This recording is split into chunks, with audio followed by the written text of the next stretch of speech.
আমি আমার বাগানের জন্য যে ভার্মিকম্পোস্ট সার সেটা আমি নিজেই তৈরি করে নিই। এটা ভার্মিকম্পোস্ট সারের দ্বিতীয় ধাপ তৈরির। প্রথম ধাপটা আপনাদেরকে দেখানো হয়নি। সেটা হচ্ছে মাটিতে একটা গর্ত করে নিয়েছিলাম এবং ওখানে আমি সমস্ত সবজির খোসা, ডালপালা ভাঙা, যেসব ডালপালা আমি গাছ থেকে ছেঁটে দিই সেগুলো, গোবর সমস্ত কিছু দিয়ে ওপরে মাটি দিয়ে ২-৩ মাস চাপা দিয়ে রেখে দিয়েছিলাম।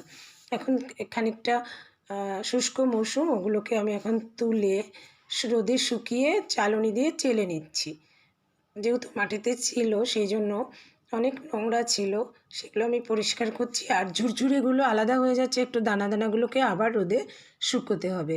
আপনারা যারা বাগান করেন তারাও কিন্তু এভাবে নিজেরাই ভার্মিকম্পোস্ট বাড়িতেই তৈরি করে নিতে পারেন, কোনো অসুবিধা হবে না।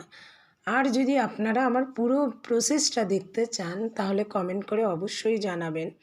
আমার বন্ধুরা, আমার ভিডিও যদি ভালো লাগে প্লিজ লাইক, কমেন্ট, শেয়ার করবেন আর আমার চ্যানেলটাকে সাবস্ক্রাইব করে পাশে থাকবেন নতুন নতুন ভিডিও দেখার জন্য।